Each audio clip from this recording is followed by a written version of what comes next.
En primer lugar, agradecer a los y a las que están presentes, porque de estos temas no se hablan, ¿no? Generalmente. A la doctora Mercedes García Bachmann, que son las que nos abrieron el espacio dentro de este Congreso Bíblico Internacional para que la doctora Maricel López, Mena López, a quien también agradezco, porque cuando empecé a investigar en el 2013 sobre la mujer como botín de guerra en la Biblia, el único material que encontré en español fue justamente los estudios de la doctora Maricel Mena López, que se los recomiendo, están en Ribla. Ella investiga sobre, entre otros temas, las mujeres víctimas de violación en el desplazamiento forzado en Colombia. Así que toda mi admiración por estas mujeres que son para mí maestras, grandes maestras. Y voy a no solamente agradecer, sino a dedicar esta ponencia a la fiscal Mayra Sosa de Ecuador, que es miembro de la red TEPALI, de teólogas, pastoras y activistas de América Latina, de la cual formo parte, muchas de nosotras formamos parte, en que ayer logró un fallo histórico en Ecuador y para todas las mujeres de América Latina, porque logró la sentencia a 25 años de cárcel efectiva para el pastor Jonathan Carrillo por el secuestro, violación y asesinato de Juliana Campoverde, una joven miembro de su congregación.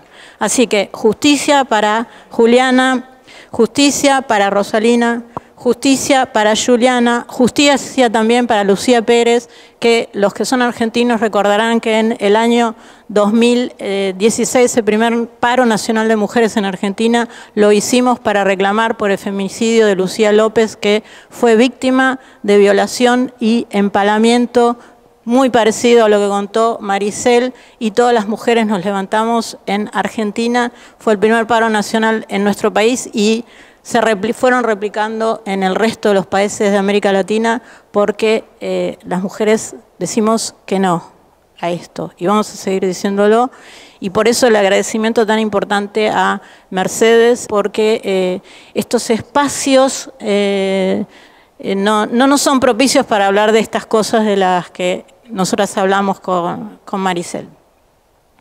Yo voy a hablar sobre lo que titulé como la tradición de los entregadores.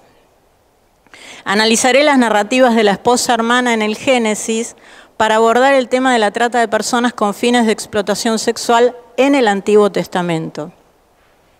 Estos tres relatos del libro de Génesis forman parte de la llamada tradición del patriarca. Yo ahí cambié, en lugar de tradición del patriarca, por tradición de los entregadores. No haré referencia sobre el género literario porque la cuestión ya fue ampliamente debatida por académicos como Koch, Gunther y Alter, sin lograr acuerdos sobre la tipología textual. Estos debates acerca de la categoría de saga, leyenda, fábula, saga etnológica, escenas de tipos y la lingüística textual aplicados a los tres textos están presentados en el libro del biblista coreano Woo Kang, Reading the Wife Sister Narratives in Genesis, publicado en el año 2018. Se los recomiendo, están en las notas al pie que saldrán publicados seguramente como el de Maricel, así que cuando tengan acceso los pueden leer. La síntesis de estos estudios está allí. El profesor estadounidense John Ronning sintetiza las perspectivas de los estudios exegéticos realizados hasta la década de los 90 y explica que para la crítica de las fuentes, estos tres relatos de los que voy a hablar ahora, son un clásico ejemplo de múltiples versiones de la misma historia original, lo que demuestra una multiplicidad de fuentes subyacentes en el libro del Génesis. Para la crítica de las formas del Antiguo Testamento proveen una rara oportunidad de comparar tres relatos paralelos y de postular un origen y desarrollo en la tradición oral y literaria.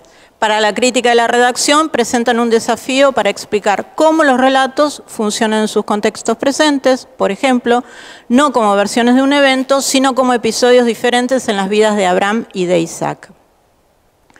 Sin embargo, yo no abordaré estas cuestiones porque mi propósito en este estudio es analizar el contenido de las historias para identificar los nexos con lo que hoy llamamos trata de personas.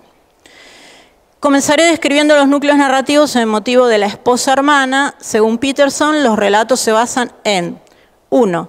El viaje hacia un lugar en el que tanto el marido como la mujer son desconocidos. 2. Hacer pasar a la esposa como la hermana para beneficio del marido. 3. El descubrimiento de la trampa. 4. La resolución de la situación creada por la identidad falsa. Yo agrego un quinto núcleo que aparece en los 3 relatos y es fundamental para el planteo. El marido sale enriquecido de las 3 historias.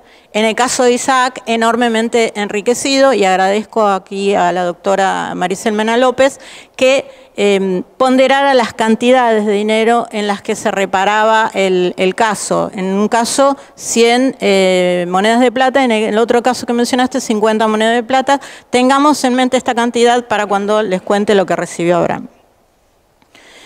A continuación desglosaré los relatos en los bloques A, B y C, siguiendo el modelo de Alexander, que los separa de esa manera, remitiendo al primero, al segundo y al tercer texto respectivamente, en el orden en el que aparecen en el Génesis. Entonces, en el bloque A, que va desde el Génesis capítulo 12, del versículo 10 al 20, se cuenta que hubo una hambruna en la región de donde Abraham se había trasladado, al Negev, región al sur del territorio de Canaán, lugar que se le había asignado como promesa. A causa del hambre, Abraham decidió bajar a Egipto para residir allí por un tiempo. Antes de ingresar hay un monólogo en el que admite que Sara es muy hermosa y que a causa de su belleza, cuando la vieron, lo matarían a él y a ella la dejarían viva. Por eso le ruega a Sara que mienta y que diga que es su hermana. No hay respuesta de Sara en esta escena. No sabemos si ella estuvo de acuerdo o no con esta propuesta. Cuando la pareja llegó a Egipto, la hermosura de Sara causó el efecto que él había previsto. Los varones egipcios la alabaron a tal punto que fue llevada hasta el palacio de Faraón. Gracias a Sara, a Abraham lo trataron bien, y él adquirió ovejas, vacas, asnos, esclavos y esclavas, borricos y camellos. El relato se interrumpe con la desgracia de las plagas que afligieron a Faraón y a su corte. No se informa cómo el Faraón se enteró de que la causa de las dolencias era la mentira de Abraham, pero se lo presenta reprochándole su ocultamiento. En el versículo 19, Faraón le informa de manera explícita que él ya la había tomado por mujer. Se la devuelve para que se vaya junto con ella y con sus posesiones y le asigna una escolta. El narrador no indica cuál es la reacción de Abraham cuando le regresan a su mujer. Se mantiene neutro con el uso del término Haishá, la mujer, que puede ser también la esposa. Y hay una diferencia con respecto al versículo 11 donde la menciona como Istó, su esposa, la esposa de él. No hay descripción de sentimientos por parte de Abraham, pero ¿los tenía? ¿O ya estaba conforme porque había logrado su plan? El faraón le ordena con 2 imperativos, Kaj Balek, que se la lleve y que se vayan. Pero Abraham sale enriquecido de Egipto. No se menciona nada sobre lo que sucedió entre marido y mujer durante el camino, ni cuál fue la reacción de Sara. El patriarca usa a su esposa como escudo protector y el faraón la viola. En las 3 historias, los patriarcas ponen en peligro la sexualidad y la vida de sus mujeres. Como señala Cherry Lexum, en cada caso un hombre prácticamente arroja a su mujer en el harem de otro hombre para salvar su pellejo. Abraham se hizo rico porque entregó a su mujer a otro hombre. En el bloque B, que va de Génesis 20, del 1 a 8, está el segundo relato de Abraham haciendo pasar a su mujer como su hermana por temor a perder su propia vida. En este caso, el poderoso lugar es Abimelec, rey de Gerar, lugar donde residió un tiempo Abraham cuando levantó el campamento y se dirigió al Negev. Allí decía que Sara era su hermana. Un día, Abimelec pidió que le llevaran a Sara. A la noche, Dios se le apareció en sueños y le anunció que moriría porque había tomado a esa mujer, que era casada. Abimelec explicó a la deidad que él era inocente. Abraham le había dicho que era su hermana. Además, aún no se había acercado a Sara.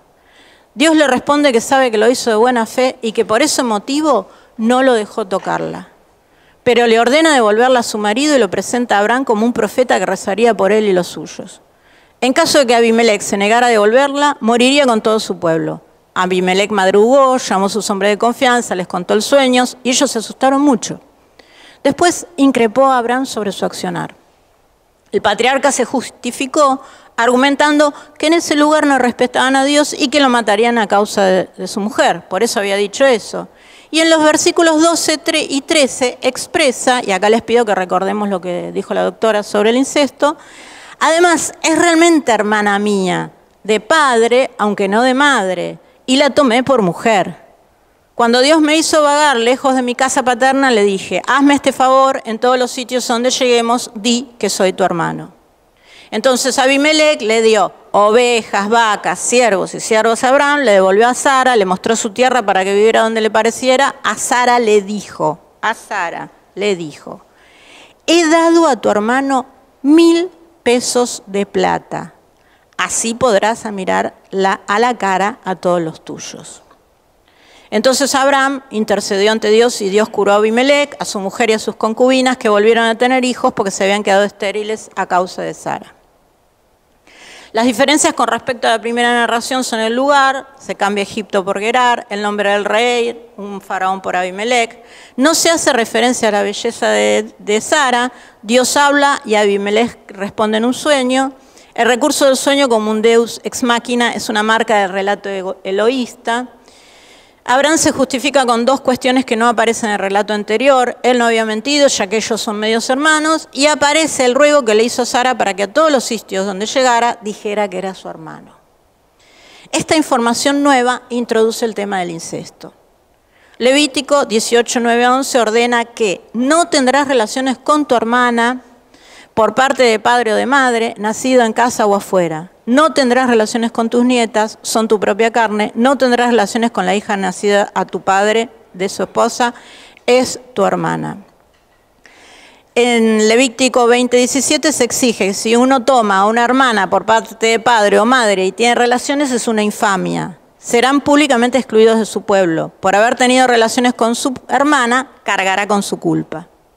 La función narrativa de Abimelec es castigar a Abraham por este vínculo. El adulterio era considerado inmoral tanto en Egipto como en Canaán, la zona donde transcurren estas historias.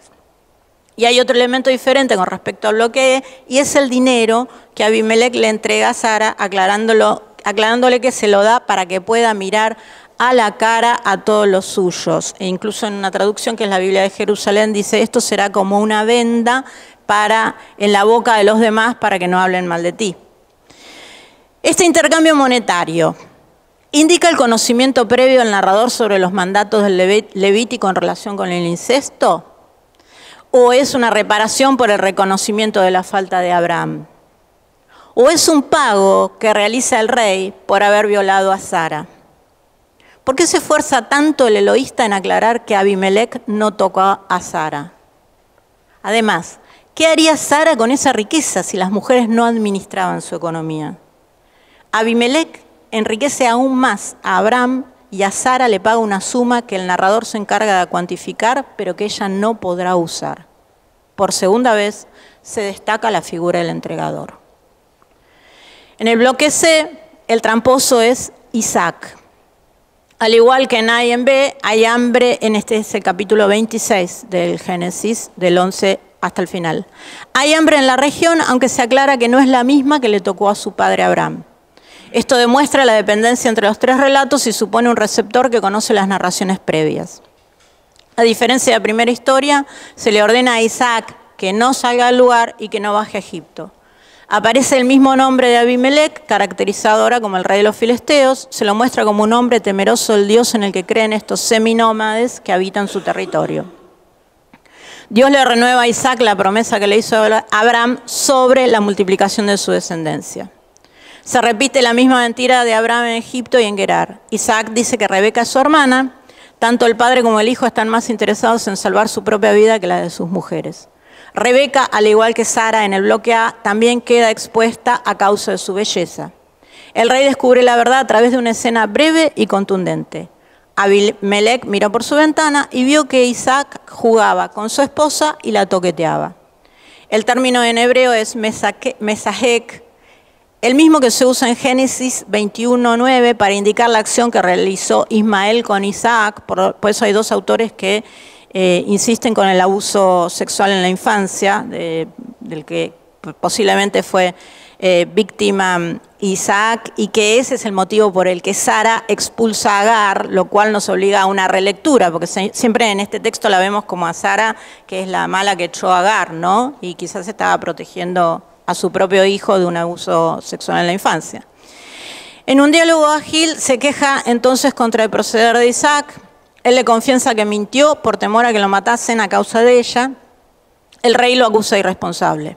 En lugar de castigarlo, proclama un edicto para que nadie toque a la esposa de Isaac bajo pena de muerte a que le hiciera. Y en este tercer relato, la riqueza del patriarca se multiplica. Isaac sembró en aquella tierra y aquel año cosechó el 100 por 1, porque el Señor lo bendijo. El hombre prosperaba y prosperaba hasta el colmo de la prosperidad. ¿Por qué Dios bendijo tanto a Isaac? Según la genealogía que figura en Génesis 24:15, Rebeca era hija de Betuel, el hijo de Milca y de Nahor. Nahor era hermano de Abraham, por lo tanto era tío de Isaac. De acuerdo con esa línea familiar, Isaac se habría casado con su prima segunda. No se menciona en el relato, pero hay otro vínculo incestuoso, al igual que en el bloque B. Son notables los prejuicios que detecté entre los estudios de los académicos.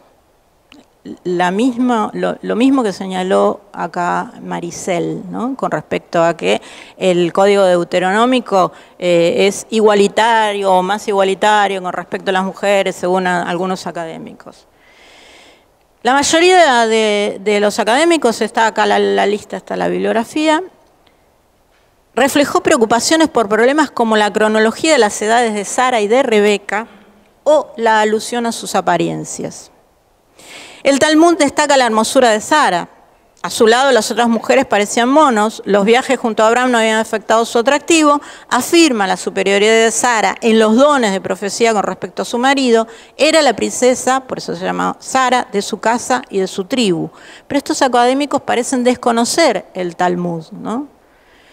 El cálculo estimativo de la edad de Sara en los bloques A y B es de 65 años. El de Rebeca, siempre hablamos de estimaciones, ¿no? Es de 35 años. Estas edades, según los estudiosos, no parecen un gran prospecto de matrimonio.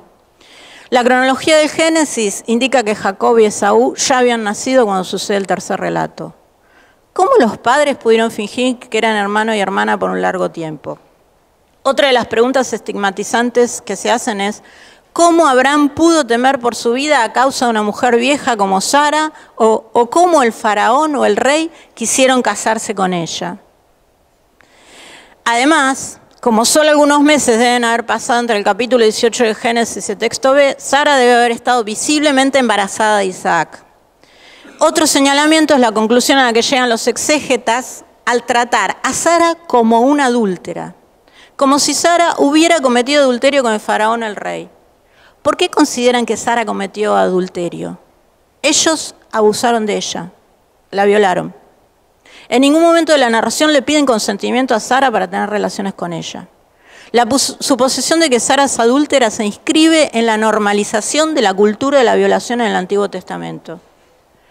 Además, ¿por qué se complican tanto con la edad o la belleza de Sara y Rebeca? ¿Desconocen que a los traficantes de mujeres, a los tratantes, no les importa la edad, el embarazo de una mujer o la falta o acceso de belleza? Hay un silencio teológico y académico sobre los textos bíblicos que relatan violaciones de mujeres. Estos tres relatos son un ejemplo de ese silencio del cual nos habla Maricel, ¿no? En otros ensayos. Estos tres son un ejemplo de ese silencio, de esa evasión por los temas vinculados con las mujeres vulneradas. Son textos tan escondidos como la violación de Tamar. Su hermano la viola y la desprecia después por haber logrado su objetivo. El padre, David, hace como si no hubiera pasado nada porque el violador era el primogénito y uno de sus preferidos. Tamar también era hija de él, ¿eh? Atención. A Dina La única hija mujer de Lía, una de las esposas de Jacob, la violan. En Jueces 19, la mujer del levita es víctima de una violación grupal. En Jueces 21, los benjaminitas robaron y violaron a 400 vírgenes que estaban celebrando una fiesta sagrada. Hay cientos de textos del Antiguo Testamento que relatan la captura de mujeres para usarlas como botines de guerra, pero sobre esos textos no se habla, ni en las iglesias, ni en los libros, ni en las academias. Una de las manifestaciones más extremas de la violencia contra las mujeres es el delito de trata de mujeres y de niñas. Desde que existe patriarcado, las mujeres son consideradas como cuerpos disponibles sin cuestionamiento, como meros generadores de placer para los hombres. Hay trata de personas con fines de explotación sexual cuando se reduce o mantiene una persona en condición de esclavitud o servidumbre, cuando se promueve, facilita o comercializa la prostitución ajena o cualquier otra forma de servicios sexuales, cuando se fuerza a una persona al matrimonio o cualquier tipo de unión de hecho. Según la definición de explotación sexual como actividad ilegal mediante la cual una persona es sometida a realizar actividades sexuales sin su consentimiento y por la cual una tercera persona recibe una remuneración generalmente económica de quien consume este servicio, Abraham e Isaac, en lugar de padres de la fe, son proxenetas que entregaron a sus esposas como esclavas sexuales y a cambio recibieron propiedades, bienes y dinero.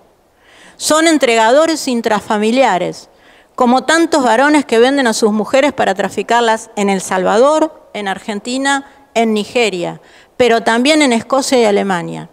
La trata de personas con fines de explotación sexual no es un problema exclusivo del sur global. Los varones europeos que pagan por tener sexo con mujeres que migran desde países asiáticos son cómplices y culpables de que el sistema prostituyente se perpetúe. De la misma manera que los padres que entregan a las menores que aparte tienen una cuestión de privilegio totalmente diferente a los consumidores de prostitución de migrantes en Europa o Estados Unidos, ¿no? En su condición de migrante, tanto Abraham como Isaac hicieron uso del recurso que tenían a mano, la disposición del cuerpo de su mujer para superar la situación de hambre. Estas asimetrías de poder permanecen entre las migrantes y los consumidores de prostitución en todos los países en la actualidad. A estos textos hay que sacarlos del closet, leerlos en las comunidades, no soslayarlos ni dejarlos reservados para la comodidad de los escritorios académicos. Hay relevados muchos casos de mujeres víctimas de trata que logran escapar de sus captores y el primer lugar al que acuden es a una iglesia. ¿Cómo hablar de Dios a estas mujeres? ¿Cómo pueden funcionar estos relatos en el acompañamiento a las víctimas? La cultura de la violación está tan arraigada que ha permeado la selección, interpretación y justificación de los varones que cometieron hechos atroces contra los cuerpos de las mujeres en la Biblia. Siempre hay una actitud comprensiva entre los comentaristas hacia estos varones porque eran las costumbres de la época o porque necesitaban multiplicarse. La multiplicación se ve como una maldición para las mujeres del Antiguo Testamento, porque la mayoría de las veces los hijos y las hijas que tuvieron fueron productos de violaciones. Es necesario gestar una hermenéutica de la sororidad. Acá, en este espacio, con muchas dificultades, como lo vimos el primer día de la inauguración del Congreso, el martes, con una presencia abrumadora de expositores hombres, a pesar de que hay tantas y tan excelentes biblistas mujeres, hoy, acá, estamos pariendo esa hermenéutica de la sororidad. Gracias.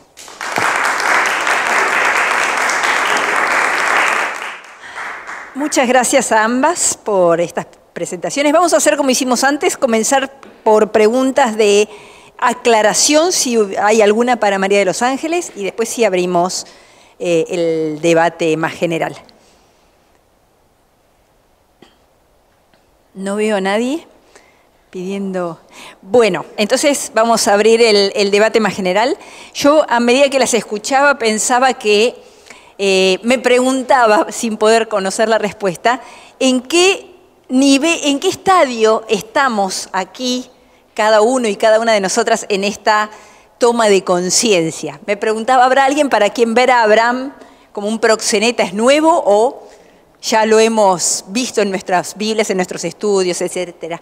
Y así sucesivamente. Y me acordaba también de lo difícil que es este proceso, lo doloroso que es este proceso de ir aceptando que nuestros padres en la fe y hermanos mayores y hermanas en algunos casos y demás, no han sido tan perfectos como nos hacían creer, por ejemplo, en la escuela dominical, ¿no? Y entonces creo que este es un espacio muy importante para empezar a pensar o para seguir pensando sobre estrategias para trabajar estos textos. Porque de las dos ponencias, de este curso, una de las cosas que queda claro es que no solamente el problema existe y lo vivimos a diario, sino que hay algunos elementos bíblicos que nos pueden ayudar, si los trabajamos bien, o nos pueden ser un peso en contra si no sabemos cómo trabajarlos. Entonces, a partir de este cierre de lo que mis compañeras han hecho, abrimos ahora la charla, la discusión, con comentarios, preguntas. Como somos muchos y muchas sobre todo, porque somos más mujeres, muchas y muchos, seamos breves, por favor, para poder incluir la mayor cantidad posible de preguntas o comentarios, y a lo mejor no necesariamente relacionadas o dirigidas solamente a ellas. A lo mejor podemos entablar un diálogo un poco más participativo, pero para eso vamos a necesitar ser concisas o concisos y poder compartir el espacio. María Alejandra. Gracias. Y creo que retomando la última palabra que dijo María de los Ángeles, parir un espacio nuevo, pensaba en esta dimensión de repensar los textos del Antiguo Testamento, sobre todo que los menos trabajados por ahí en la pastoral, cómo lograr releerlo con una clave, pero la clave sería estas situaciones que se repiten, porque yo siento que hay como que repensar los patriarcas, que lo llamamos así en nuestra fe. Justamente hoy la retomamos esta palabra para poder hablar del patriarcalismo en el que vivimos. Ahora, yo me pregunto, ¿de qué manera hacemos un proceso de conversión en conjunto? Porque somos las mujeres y los varones. Yo me pregunto mucho en esta cuestión de la trata, que salió mucho en la campaña, ¿no? Sin clientes no hay trata, o sea, si no hay demanda no va a haber oferta. ¿Cómo repensar el tema de las nuevas masculinidades a partir de estos nuevos paradigmas también de vida y de fe? Porque lo que vivimos de la fe. Juntamos un par de preguntas y comentarios, ¿les parece? ¿Quién más? Hola, yo soy Rodrigo, de Santiago de Chile. ¿Sabe? Para las dos pensaba a propósito de lo que tú dices, lo del proceso, que por una experiencia personal, pero de otras personas también, la propuesta me parece muy sugestiva, muy abierta y muy culpabilizante, porque es como hablar de todo lo que yo nunca he hecho, ¿no? Y como lo que mañana debería estar haciendo, una cosa así, ¿no? Entonces, ¿cómo plantearlo en términos de proceso de manera que suscite un movimiento de conversión? Entonces, ¿cómo leer la escritura no como una foto fija, sino como un punto de llegada? Me parece que no es el tema de ustedes ahora, ¿no? Comparar con otros textos, el Código de la Alianza o legislación comparada del Medio Oriente, para decir, mire, de hecho, el Deuteronomio es un paso adelante, un pasito, ¿no? Como nuestros pasos adelante seguramente van a ser un pasito mirados desde el futuro. Por ahí, para que sea inspiradora y no solamente inspirada la palabra de la Biblia. ¿Quién más? Allá, Gabriela. Ya te paso. Contar que, más que pregunta, es agregar alguna cosita. Primero, una categoría que desde los estudios de género es importante, la de femigenocidio, que propone Rita Segato, esta antropóloga argentina que hizo prácticamente todos sus trabajos en Brasil, porque habla de esto de las mujeres violadas y asesinadas en ámbitos de guerra, sobre todo. Entonces, el tema ustedes, que vos planteaste como muy particular y me parece que tiene muchísima riqueza por la propuesta de Rita en el sentido del mensaje que da la fratría de varones a la otra fratría, sean de amigos o enemigos, ¿no? Es decir, eso por un lado. Lo otro que me parecía que hay interesantes estudios sobre el tema de la violación en textos bíblicos, y pensaba en algunas autoras como Mercedes Navarro Puerto, que ha trabajado muchos de estos textos, sobre todo el de la concubina del levita, a la que le dedico un libro completo. Ella le había estudiado varias veces, pero hay varios sobre temas de violación y femicidio en la escritura que me parece como muy ricos, y algunos también en contexto de guerra, que bueno, Maricel los ha trabajado en sus textos. Dudaba en hacer la pregunta porque creo que es una cuestión personal y pastoral, ¿no? Hoy los jóvenes, por ejemplo, tienen una resistencia y un rechazo a todo lo institucional religioso muy grande.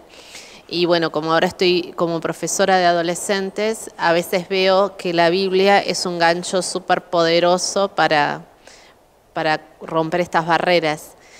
Pero también veo en esos mismos jóvenes todas las preguntas, los cuestionamientos con las cuestiones de género, que digo, se las puedo enseñar desde otro lado, desde lo que he estudiado, pero siempre tengo resistencia de usar estos textos con ellos porque siento que los voy a repeler más, ¿no? Entonces me quedó esta cuestión, ¿no? Cómo poder usar estos textos, mostrarlos, justamente para traerlos al Dios más cercano, al Dios de Jesús, ¿no? Y no a estos patriarcas del Antiguo Testamento como se los han enseñado desde muy chiquitos, ¿no? Cómo poder llegar a estos textos sin que haya más resistencia todavía para tratar el tema de las cuestiones de género. Por el tuyo. Yo en el texto, lo que pasa es que no amplié, pero yo sí había puesto un cuadro comparativo entre las leyes, ¿no? En mirar el código, porque es una inspiración, es una relectura que se hace del Código de la Alianza, ¿no? Y ahí trabajo un poquito. El problema con estos textos, o con nosotros de tradición evangélica, cristiana, somos muy dados a salvar lo insalvable. Hay cosas que no tienen salvación. Son textos muy violentos, son textos muy fuertes, y de pronto el mensaje que uno tendría que decir, oye, llevamos tantos siglos haciendo esto, o sea, hay que cambiar de manera, pero no porque el mismo texto te esté sacando liberaciones, que a veces fue una tendencia que nosotros hicimos desde América Latina, de extraer de todo texto cosas, pero creo que estos textos que son tan difíciles de tragar y que realmente cuando yo llevo muchos años escribiendo sobre esto, yo voy desgastando mi vida, porque cada producción de esto me voy desgastando, porque es tan fuerte, sobre todo al principio encontrar estos textos y poder trabajarlos y decir, hombre, pucha, pasaron tantos años, las problemáticas son iguales, a veces son contextuales, a veces se trabajan unas más que otras, pero que están allí, ¿no? Entonces yo creo que el compromiso también que tenemos, obviamente a veces uno dice, bueno, yo intento, alguna teóloga me dijo una vez, Nancy Cardoso, yo no sé cómo coges esos textos tan porquerías y después al final das una voz de aliento, ¿sí? Y después de que acabas con todo vuelves, sí, porque claro, tenemos que reconstruirnos desde ahora. Y yo me pregunto por los jóvenes, el caso que yo leí aquí fueron niños de 14 años que abusaron de esto. Es un trabajo que hay que hacer desde la casa, que hay que implementarlo y que hay que hacerlo. Mire, el caso de estos niños, 7 niños que violaron a son inimputables, ellos no van a recibir esto, y ellos van a ser los futuros el futuro de nuestro país, y con ese futuro vamos a construir. No es para seguir diciendo, bueno, somos tan víctimas y todo, sino creo que es un trabajo de varones y de mujeres que tenemos que hacer y hacerle frente a esto, porque la trata de personas, estas violaciones se perpetúan con un grupo mayoritario de varones que están ahí detrás de eso, y sí. condenamos la prostitución, pero ¿dónde están los prostitutos? ¿Dónde están los compradores? ¿Sí? Entonces se necesita una educación bastante fuerte, y encararlos no es para decirle, vea, allá lo hacían, sino para decir, mire, esto atroz, hay que cambiarle, ¿no? Hay que cambiar la dinámica, porque no podemos seguir perpetuando estas violencias que matan, ¿no? Yo voy a empezar desde la última, que fue Gabriela, con respecto a si estos textos repelen, alejan o acercan. Yo creo que al contrario, Gaby, que las que tengan la misma pregunta, ¿no? Son textos que acercan más a la cotidianidad, porque generalmente en un ámbito educativo, ya sean de colegios religiosos o escuelas laicas, piensan en la Biblia como algo muy lejano y que no tiene nada que ver con su cotidianidad. Pero traer, no sé, textos como estos, o los que citó Maricel, vos con esos 3 versículos del Código Deuteronómico ya les estás trayendo toda su realidad. Porque justamente la cultura de la violación a través de los medios, ¿qué es lo que nos dice? Siguen marcando a la mujer que fue víctima de violación porque mira cómo salió vestida, porque tenía pollera corta o porque había salido de un boliche. Tenemos registrados muchos de estos ejemplos, ¿no?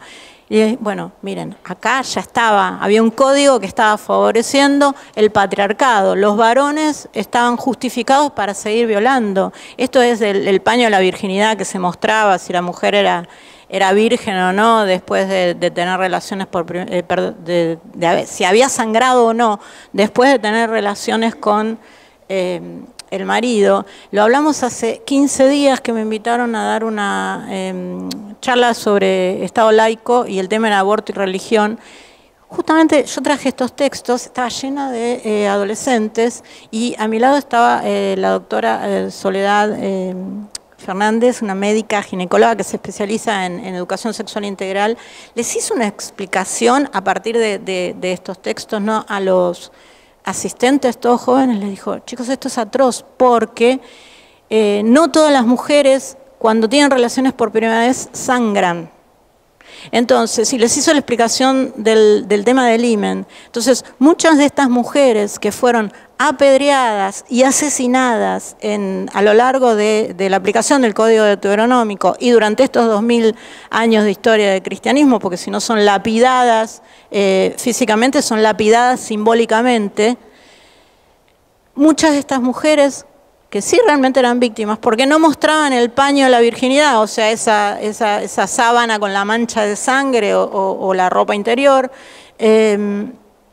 fueron asesinadas sin causa, porque hasta científicamente hay casos en el que el himen no sangra cuando se rompe. Entonces ahí tenés, no sé si te sirve, Gabriela, pero fue de alto impacto, una experiencia hace 15 días. Después, Lucía, acerca de tus aportes sobre los textos de violación y femicidio, sí, Mercedes Navarro Puerto, en la Española, es aparte amiga personal de Mercedes y fue la que me acercó toda la bibliografía sobre el tema de jueces, especialista en tema de jueces. Lo que pasa es que yo la mencioné en español. En español realmente creo que es Mercedes y Maricel, son las dos únicas que hablan. Digo porque hice el estudio en ese y por eso lo tengo muy fresco. Por ejemplo, es interesante en el libro del Pueblo de Dios, en la versión a pie de página, cuando explican eso, es interesante porque habla de falocentrismo, el asesinato es un delito falocéntrico, es decir, utiliza terminología buenísima. Pero después, esa misma aclaración a pie de página dice, ¿no será que el delito fue porque se estaba castigando al pueblo? Entonces vos decís, estos mismos que tienen una apertura mental enorme para hablar de estas cosas, que dicen la homosexualidad no es un delito en aquella época, no sé cuántas cosas, después te dicen... el castigo fue merecido por la idolatría y es el castigo, la violación masiva de esta mujer y todo lo demás. Entonces, Picasa tiene cosas muy interesantes, Javier Picasa, sobre los delitos en contextos de guerra y trata el de la mujer del levita impresionantemente. Hay muchos textos sobre violación y femicidio. De Alfonso Jekyll. Creo que es la Biblia, si tengo que recomendar una Biblia en este momento, es esta, ¿no? La Biblia del Peregrino, la del Pueblo de Dios en América Latina, con la traducción de Alfonso Jekyll, que fue el que dirigió el equipo. Yo creo que en este momento es la única que tiene algo de lo que podríamos llamar perspectiva de género en sus comentarios, y sería la Biblia que recomendaría en contextos como los que vos estás planteando o preguntando, Gabriela. Sí, gracias, Lucía. Pero tiene estas tremendas contradicciones. Pero ahí vinculo con la pregunta del señor sobre el tema de lo culpabilizante, ¿no? Bueno, nosotras hemos sido víctimas durante 2000 años y nadie se rasgó las vestiduras por eso. O sea, es increíble que en todas las asambleas de mujeres a las que yo voy, yo soy feminista, no sé si se dieron cuenta, pero además de biblista feminista, soy activista, o sea, estoy en las asambleas de mujeres, participo del paro de mujeres del 8M, de muchas cosas, ¿no? Entonces estoy con asambleas o talleres de manera permanente. Y una pregunta que siempre se trae, nos ha pasado incluso en conferencias con Marilú Rojas, es, bueno, ¿cómo podemos hacer para enseñarle a los varones? No, ya está. Si no aprendieron solo durante todos estos 2000 años, relacionado con esto de las nuevas masculinidades. Me encanta que tengan la paciencia de enseñarle lo de las nuevas masculinidades. Yo digo que ya está la paciencia, porque hay otra cuestión que algunas chicas jóvenes, sobre todo en las iglesias, también me dicen, bueno, pero ¿viste cómo son las iglesias que tardan por lo menos 10 o 20 años? Las protestantes, o sea, no hablemos de las católicas, no me meto. Pero que tarda unos 10 o 20 años en actualizarse y ponerse al día. Sí, pero ¿saben qué, chicas? A las compañeras las están violando hoy. Nosotros estamos acompañando con una de las organizaciones colectivas a una chica que fue violada por 6 varones colectiveros. Entonces, pero esos señores tienen 2 abogados. Y esta chica apenas puede sostener su juicio gracias al abogado de madres víctimas de trata, que no le está cobrando sus honorarios y que está llevando adelante su situación penal de la mejor forma posible. Pero siempre, ¿a quién van a señalar? A ella la van a señalar como culpable y no a esos 6 varones que la violaron. Y entonces, ¿qué? Esa chica va a esperar 10 o 20 años que las iglesias decidan reformar no sé qué estatuto. No, el acompañamiento para esa chica es hoy, es ahora. Cuando yo salgo de acá de este seminario, tengo que seguir acompañando en las redes feministas a las compañeras que han sido víctimas de violación grupal o violación por parte de sus propios maridos, como le pasó a Sara. Este es otro tema que se puede traer. Bueno, el no consentimiento de la mujer, que es una gran actualización, ¿no? Entonces, las admiro a ustedes por la paciencia con las nuevas masculinidades. Yo confieso que no las tengo. Gracias. Gracias a ustedes por la presentación. Para mí es siempre un aprendizado. Esas leyes todas Estas leyes todas me acuerdan, me remeten a 2 cosas que son preguntas, cuestiones que quería dirigir a ustedes. Una es, ¿cómo lidian exegéticamente o hermenéuticamente con el hecho de que estas leyes, y yo me acuerdo ahora del Nuevo Testamento, por ejemplo, el texto de Juan, de la mujer adúltera, entre 50 comillas, porque estas leyes y el texto que es el estúpido título, la mujer adúltera, es basado en la estructura social de que los matrimonios son arreglados y las mujeres no tienen derecho de elegir. Ellas son tomadas, elegidas, y parece que el pecado de la señorita del Juan 8 fue ir atrás de su amor y no de su marido arreglado. Puede ser. Entonces, ¿cómo lidiar exegéticamente con esta orden social y jurídica donde el matrimonio es arreglado y la mujer no tiene voz, no tiene persona, porque tenemos que lidiar con esto también hoy, pero no vivimos normalmente no vivimos en sociedades donde matrimonios son arreglados, a pesar de que todavía hay, pero jurídicamente no más. Entonces, mi pregunta es, yo quiero aprender cómo lidiar con esto exegética y hermenéuticamente. Y la otra cosa es, la otra parte es cómo ustedes lidian teológicamente con el hecho de que existe la violación no es por razones sexuales normalmente, es por razones de poder. Es un desequilibrio, un desbalance de poder. Y la gente quiere ejercer poder. Entonces el sexo, la violación es más sobre eso de que sobre el sexo en sí, ¿no? Yo he aprendido esto, por lo menos. ¿Y cómo lidian con el hecho que existe con dos instituciones que son romantizadas y hay una fantasía en nuestras sociedades, que es la Iglesia, que institucionalmente es abusiva, especialmente a mujeres, y cualquier iglesia, no es solo la Iglesia católica o anglicana, etc. La institución Iglesia es muy abusiva, violadora, sexualmente incluso, ¿no? Los escándalos todos, y la familia. Entonces, en Brasil, mis amigas, cuando dicen que van a casar, yo no digo porque no quiero me meter en problema, pero mi primer pensamiento es, no lo haga. Porque en Brasil, 70% de las violaciones y de los asesinatos de mujeres y niñas son hechos en los matrimonios, en las familias tradicionales o menos tradicionales, pero en la institución matrimonio, familia, ¿no? ¿Cómo lidiar? Porque yo no quiero hablar mal del matrimonio, yo no soy casado, entonces no puedo hablar mucho, pero no quiero hablar mal del matrimonio. Pero ¿cómo lidiar con esto? Porque es una realidad. Hay un romanticismo sobre la iglesia y la familia. Y hay una realidad de que es contra. Si puedo dar un consejo a alguien, no se case.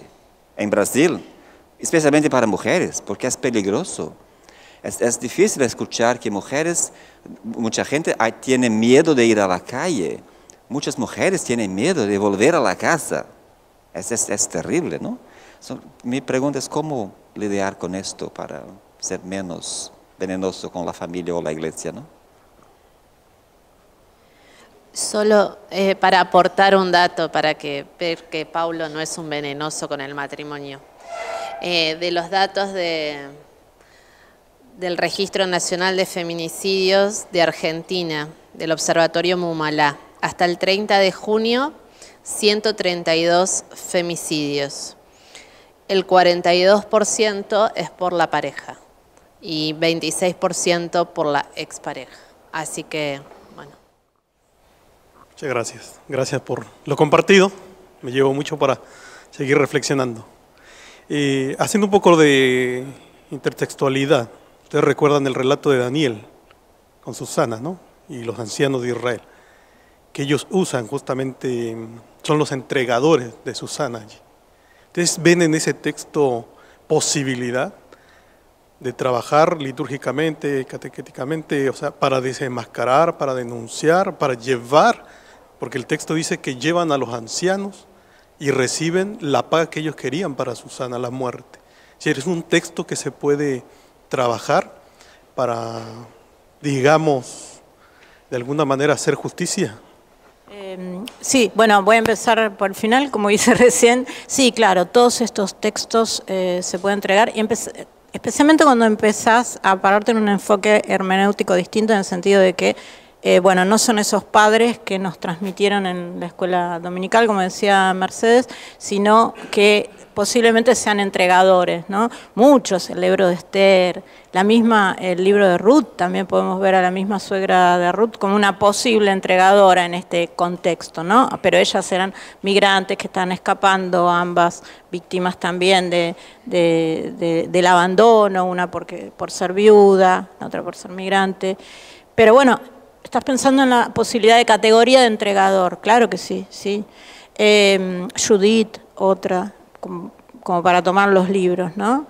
Después, con respecto a la pregunta de Paulo sobre cómo lidiar hermenéuticamente por estos temas, voy a empezar por la última también, la familia. Bueno, la Iglesia, no me quería olvidar de otra cosa para responderte. No nos olvidemos que además de 2000 años de opresión, tenemos 2000 años, en los orígenes de la historia de la Iglesia, tenemos a los padres de la Iglesia, que fueron los que se encargaron de poner a estas figuras como figuras cristalizadas en esa casi perfección, de la que ni ellos mismos, ni siquiera el redactor de la Biblia, yo creo que ni el yavista ni el eloísta, o como quieran clasificarlo ahora, ellos tenían esa intención, ¿no?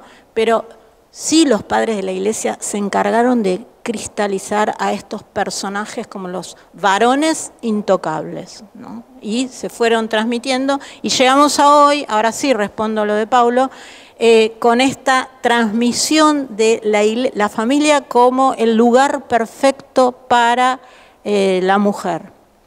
Hay una tesis de la teóloga feminista inglesa Rachel Starr, que se la recomiendo porque ya Mercedes fue su directora de tesis, así que la conoce bien, cuando la salvación es supervivencia, ¿no? Entonces ahí lo que ella plantea teológicamente, todavía no está traducida al español, pero ya está en inglés, ¿por qué durante tantos siglos los varones se ocuparon solamente en la salvación espiritual de la mujer y en el caso, y no en la supervivencia física? Cuando iban a contarles que el marido las golpeaba, que han sido víctimas de violencia de género atroces, ¿qué les recomendaban siempre? No, pero vos te tenés que quedar con él porque él es tu marido y lo tenés que perdonar. ¿Cuántas veces han escuchado esto?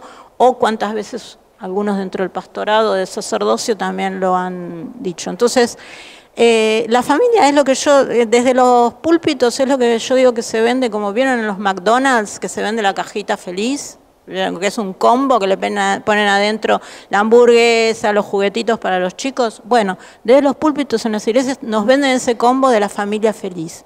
No existe. Es uno de los lugares donde mayor causa de infelicidad podemos llegar a tener justamente las mujeres. Y en este pacto de machos que hay, ¿no? Que no hablar de estas cosas, esa distinción tan tajante entre lo público y lo privado. No, pero ¿cómo vas a ir a contar vos esto? Entonces se protegen detrás de esto y suceden esta alta tasa de femicidios, gracias Gabriela por este dato, en Argentina, en Brasil, en Colombia, en Venezuela. Esto que les conté en Ecuador me parece que es un dato así muy preciso, ¿no? Un pastor de una iglesia secuestró y violó a una de sus jóvenes. ¿Y saben qué? En la iglesia respaldaron a ese pastor, fueron a buscar fondos a Estados Unidos para armar una campaña entre los fundamentalistas de Estados Unidos, para armar una campaña en contra de la fiscal. O sea que consiguieron fondos para difamar a la fiscal que logró la sentencia de 25 años de cárcel del pastor femicida. Respuesta a esa pregunta de cómo lidiar contra una iglesia abusiva, denunciando. Porque sí, la violación no es por razones sexuales solamente, sino por poder. Y la figura del pastor o del sacerdote está totalmente en el primer lugar. El esfuerzo que están haciendo los varones que han sido violados por sacerdotes pedófilos, que se han agrupado en las víctimas de abuso sexual eclesiástico, así se llama, y que han logrado denunciar y levantar las denuncias contra esos sacerdotes que los abusaron desde muy jóvenes. Entonces yo digo que el Papa Bergoglio tiene cosas mucho más importantes que ocuparse que con respecto al cuerpo de las mujeres y el aborto. Porque si dentro de su propia casa tiene pedófilos instalados, entonces ¿por qué no se preocupa por esas cuestiones, ¿no? Más que por el cuerpo de las mujeres y la interrupción del embarazo. Pero bueno, es una de las maneras de lidiar hermenéuticamente contra estos temas, denunciarlos y hablar, por supuesto, hablar, traer estos textos. Yo creo que ya contestaste, pero quiero decir alguito, sobre todo con el desafío que nos levantas tú, ¿no? cómo liberan estas leyes, o las mujeres fueron matrimonios arreglados, cómo ir más allá. Yo creo que el tema de la familia es un tema, sabemos que es un tema de hoy, actual, candente. En mi país, con todo el sí y el no de la paz, nosotros decimos el florero de Llorente, que fue lo que dio en la historia colombiana, lo que dio el movimiento de liberación, ¿no? Porque se quebró un florero, bueno, eso no tiene nada que ver, pero fue el florero, el botín de la discordia para decir sí o no para los acuerdos de paz, y uno de los temas fue el tema de la familia, y uno de los temas fue justamente porque una de las líderes, Gina Parodi, que es una líder lesbiana, promovió estas cartillas, y entonces el sí y el no en cuanto a formación en los colegios de educación sexual y de temas que tienen que ver con la familia, y eso fue el gran problema, el tema de la familia. Yo no hablaría solamente los matrimonios arreglados, cómo lidiar, sino, puchica, el amor acaba. Yo tengo derecho a enamorarme y a desenamorarme y a conseguir un nuevo amor. Yo creo que eso lo vamos a resolver mañana un poquito en la conversación que yo tengo, justamente porque muchos de los problemas del Israel antiguo, la infidelidad y todo esto es el desamor, ¿sí? O sea, me enamoro de Yahvé, me enamoro de Baal, usted fue infiel porque se fue para Baal, vino para acá, tema de amor que tiene que ver con familia, y con un tema de familia que yo no sé cuáles son los modelos. Si yo voy a trabajar la familia en la Biblia, yo no encuentro modelos éticos de familia para decir aquí tenemos una familia bonita. ¿Dónde la tenemos? Un viejito con unas jovencitas, ¿dónde lo tenemos? Ustedes me dirán, la Sagrada Familia, ¿cierto? Es el modelo de Sagrada Familia. Una niña joven que le adjudicaron un viejo, porque José era mayor, ¿no? Y además no es el padre legítimo. Esas son las constituciones de nuestras familias hoy, o sea, del derecho a enamorarse y desenamorarse. Yo creo que hay que trabajar mucho esto, cuestión de la madrastra y el padrastro, también dentro de estas nuevas relaciones, porque muchas de las violencias sexuales también se dan en ese marco, no solamente con el papá consanguíneo, sino que también se da con el padrastro. Entonces, hay que desmontar, hay que trabajar este tema de la familia, hay que trabajarlo realmente, y sabemos que es un tema espinoso en el marco nuestro de la Iglesia Católica, de nosotros, en el caso mío como católica, hablar de este tema de la familia siempre es, porque hemos romantizado mucho eso, ¿no?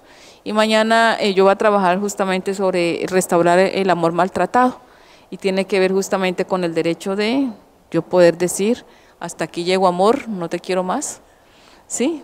Muchas gracias, mi amorcito lindo, aquí se acabó y vamos a reinventarlo desde otras maneras de amar, porque cuando se pierde la autonomía, el derecho, muchas cosas que nos oprimen a nosotros como mujeres, el derecho a decir no, ¿no? ¿Verdad? Esto es un poquito complejo, usted decirlo como teóloga, decirlo donde vamos a reivindicar valores de una familia que América Latina ya no tiene ese modelo de familia. Madres solteras, tenemos tanto. Estos son desafíos que hay que trabajar y abordar.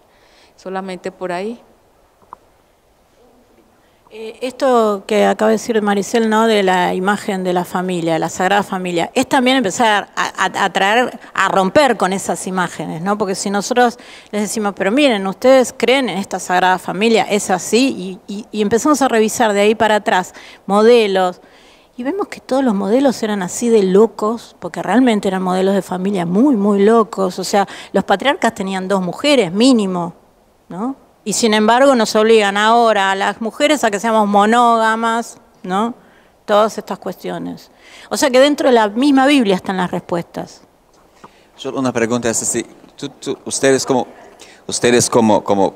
feministas, piensan que nosotros, yo por ejemplo, que trabajo con el Nuevo Testamento, a veces nosotros somos muy felices con Jesús y sus apóstoles, el combo feliz, sobre el combo feliz de Jesús y sus apóstoles como modelo de iglesia o parecido, o cosas así. Estoy preguntando, porque si yo leo los 4 evangelios, por ejemplo, a mí me espanta, ¿verdad? Si quieres ser un buen cristiano, no haga lo que los apóstoles varones hicieron. Que si los apóstoles varones son exactamente el ejemplo de todo lo que no se debe hacer. para ser cristiano. Sin embargo, a veces me tomo también con este combo feliz de la comunidad de Jesús o de la iglesia o de la Eucaristía o lo que sea, ¿no? Entonces, quizás yo me siento, escuchando a ustedes, un poco desafiado a ser menos feliz en la teología en ese sentido. ¿Qué piensan ustedes? Mirá, varias respuestas. En primer lugar, la versión de la Biblia que trajo Lucía, la de Shekel, es buenísima en este tema del Nuevo Testamento porque cada vez que aparece una mujer, lo marca en el comentario, cosa que en general en los comentarios de la Biblia las mujeres ya saben que hemos sido invisibilizadas. Elizabeth Schuller Fiorenza fue la primera que hizo el relevamiento de la cantidad de mujeres nombradas en el Nuevo Testamento, y si no me equivoco, según Elizabeth, fueron 64, pero ustedes seguro que no estaban ni enterados, o generalmente no estamos ni enterados las mujeres, y no estamos enteradas de la importancia. Y en Hechos, por ejemplo, ahí en esta Biblia, en estos comentarios, releva a cada rato, porque Lucas cada 3 versículos menciona una mujer. Más o menos, mujeres poderosas incluso que apoyaron a los judíos, cuando los judíos querían echar a Pablo, ¿a quiénes acudían? A mujeres poderosas, entonces ellas lo apoyaban y lo echaban. O si no, a las mujeres que siguieron a Jesús, Lidia y todos estos. Pero en el relato siempre quienes aparecen, ya por eso el lenguaje es sexista también, porque ¿qué decimos? Los discípulos, y nos imaginamos siempre a los discípulos que son varones, pero sabemos que eran discípulos y discípulas, porque está en el Nuevo Testamento, claramente. De hecho, las mujeres fueron las primeras que vieron a Jesús resucitado, y lo dice muy bien el teólogo Jürgen Moltmann, sin las mujeres no hubiera habido resurrección, porque ellas fueron las primeras que lo vieron, las primeras que lo anunciaron. Pero fíjense que cada vez que ellas van a los discípulos, ¿qué les dicen ellos? Están locas. Lo mismo que nos dicen hoy a las mujeres cuando vamos a decir alguna verdad. ¿Qué nos dicen? Locas, exageradas, ¿no? Es interesante leerlo releer desde esa perspectiva de anuncio de resurrección, y también el Espíritu Santo, ahora no me acuerdo en Hechos cuál, era uno que marqué hace poco que le dicen los mismos, están locas. Entonces, obviamente no fue feliz, era la comunidad de los marginados, de los harapientos, de los pobres. Jesús, de hecho, era lo menos paquete o bonito que podría haber, porque es como, no sé, los que viven acá en Argentina, si han ido al barrio de Constitución, yo muchas veces me imagino a Jesús yendo por las calles del barrio de Constitución y llevando a toda la gente que está en situación de calle, con sus colchones, las víctimas del Paco, hablando con ellos, curándolos a ellos, y no en el interior de las iglesias, en las calles. Porque la primera vez que Jesús fue a una iglesia y leyó la palabra, ¿qué hicieron? Lo echaron. Y después casi no pudo volver a entrar a las iglesias, cosa que sí pudo hacer Pablo en los Hechos, ¿no? Pero hay algo innegable, y es que la figura de Jesús, justamente en el texto ese, por ejemplo, de Juan 14, cuando la mujer que estaban a punto de apedrearla, lo que hace ahí Jesús es romper con todas las reglas del Antiguo Testamento, ir en contra de toda esa violencia machista, de la misoginia y todo. Así que yo lo rebanco a Jesús, realmente es un gran maestro. Déjame decir, breve. Solo una cosita, como diría Ivonne Guevara, hace poco que la escuché, entra a una casa de padres y le dice, oye, ¿ustedes sí son felices? Pura foto de hombres.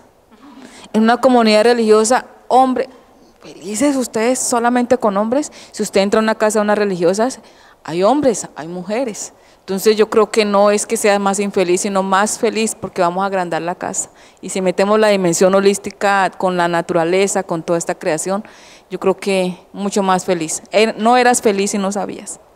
Muchas gracias. Aprovechamos y les contamos a quienes quieran escuchar más sobre las mujeres en el Evangelio, que esta tarde en el panel que tenemos sobre violencia, escrituras y religión, Carolina, que está allí al fondo, tiene su ponencia sobre las mujeres en el Evangelio.